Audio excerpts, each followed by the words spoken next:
Hi. Let's talk about The Dark Knight Rises.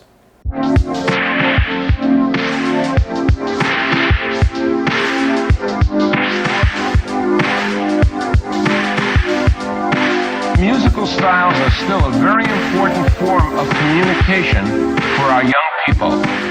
Hi, I'm Joe Feinstein.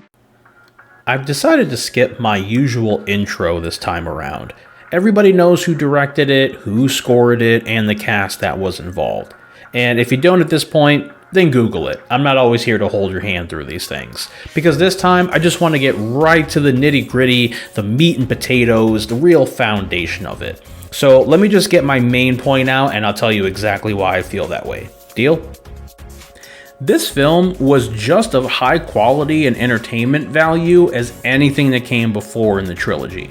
Somehow, that is a hot take in circles that I'm a part of in terms of this franchise. And I will never really understand why.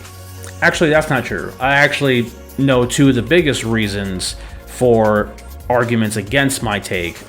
And I'm just going to come out right now in front of everybody and say this. If one of your talking points about comparing these two films is either A, oh my god, Heath Ledger was the best and there's no comparison and there's no room to talk about anything else in this franchise, or Tom Hardy's voice was too distracting and I couldn't pay attention to the film, I'm just gonna come right now and say it. You're dumb and your opinion is dumb. Sorry, but there's no room for debate on this chapter. I'm sorry. I'm usually up for debate, but not this time around. You're wrong. And we're going to get into why. This film dropped in 2012, 4 years after the last installment. One of the best things about the film is that they really let us feel that time jump by helping to incorporate that into the story itself. Because in the story, it's been 8 years since Bruce faced off against the clown king of crime. Since then, he's had to tarnish the Bat's reputation by letting himself be blamed for everything Harvey Dent did once he went crazy. Bruce's personal image has also vastly suffered as well. In the years that have passed, he sunk nearly half of his fortune into a clean energy project in hopes of bringing better change to Gotham, only to see the project fail before his eyes. It wasn't just losing the money, but he lost his hope when that happened, so he became a Howard Hughes level recluse, preferring to stay shut in and left to his own devices rather than continue to face the world. And while Bruce was too busy wallowing in his pity, Gotham saw a lot of change, both good and bad. Yeah, sure, on its surface, crime has been reduced and Gotham's most violent criminals were put into Blackgate, which is the new high-security prison the city built after the Joker attacks. The police don't really have too much to do outside of dealing with petty drug dealing and things of that nature. And the high class are just dancing in balls, completely unaware of the anger and trouble that's coming, both from outside and within.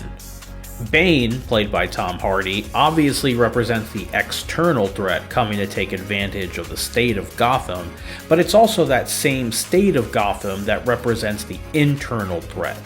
During the brief conversation that Blake has with one of the kids from the orphan center, we learned something quite interesting. Say you can live down there.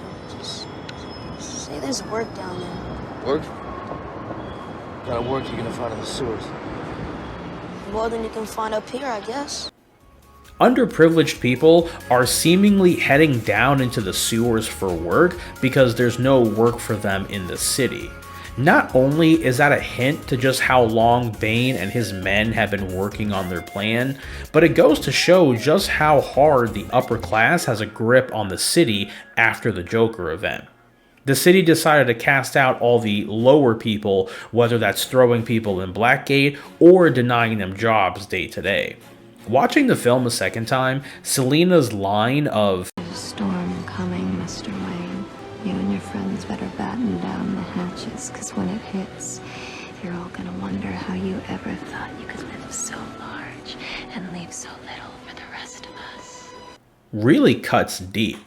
We never find out just how long she's been in the city, but given the fact that Bruce finds a plethora of articles about her records and her robberies, it's safe to say she either grew up in the city or moved there within the past few years that Bruce went missing in the public eye. Either way, she's seen a lot of the dirty side of the city and knows better than anyone that Once you've done what you had to, they'll never let you do what you want to. And it's a large reason why Bane is so easily able to galvanize a lot of the citizens into joining his side.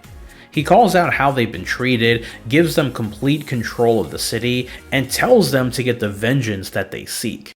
Step forward those who would serve, for an army will be raised. The powerful will be ripped from their decadent nests and cast out into the cold world that we know and endure. Now, some people have actually been pretty confused in terms of why so many of the citizens end up siding with Bane, and just even outside of what it is I just mentioned, think about it. For years now, this city has looked up to a masked vigilante who has fought for the greater good of the people, even though sometimes the people don't fully understand why he's doing the things he's doing. Now, years later, another masked man approaches, claiming to do the same thing, and yeah, it shouldn't be any sort of wonder why people rally around him. And that's even knowing that at least some of these people have seen Bane snap a man's neck on a jumbotron and knows that he's responsible behind blowing the bridges to the city. But some of those very same people also believe that Batman truly did the murders that he was taking the cover for Harvey Dent. And even before the truth is revealed, people still seem to rally around Batman and what he stood for. So again, is it really that hard to believe that people would then rally around him? Speaking of Bane, how on earth do you hate a villain like this? We loved Joker because even though he wasn't a physical match for Batman, he still kept him on his toes with the traps and games that he made Batman go through. This time, we get a villain who not only can keep up with Batman mentally, but one who can best him in combat. Despite putting a world-class beatdown on Bruce, Bane actually shows a lot of respect and honesty towards him, which is a stark contrast to the Joker. Whereas the Joker saw this as one big game he wanted to play forever with Batman, Bane constantly compliments Bruce during the fight and acknowledges why Bruce isn't at his prime. Even at the end of the film, when the two fight again and Bruce comes out on top, Bane doesn't get mean or vindictive, he doesn't try to get a taunt in, he's genuinely surprised and sincerely asks Bruce, I broke you. How have you come back? Now, up top, I said I wasn't going to get into the cast, but since we're talking about the end of the film, can we just take a moment to sing Alfred's praise? Sir Michael Caine, an absolute legend since as far back as Zulu. Throughout the trilogy, he has consistently been an outstanding presence and someone who plays perfectly off of Bruce, whether that's in his more jokey moments or in the more serious moments. At the end of the film, we get a terrific wrap-up to his story that he's gone through. I failed you. You trusted me. And I failed you. The ending is exactly the way you would want this kind of story to end. It gives us happiness with closure and gives us hope with a glimpse of what the future could look like. A new Batman will rise, the city's faith and unity has been restored, and they can properly right the wrongs of the past. People often get too caught up in certain details to really appreciate the other things that might be happening around them. And to be fair, that's not just films, and specifically that's not just this trilogy. That's films in general, TV, life in general. Look, just because you love something doesn't mean there aren't things wrong with it. And just because you may not like something doesn't mean there isn't merit to it. I just think in general, both in terms of film critique and life, we just have to work harder and stop missing the forest for the trees. But, as always, I'm curious. What do you think?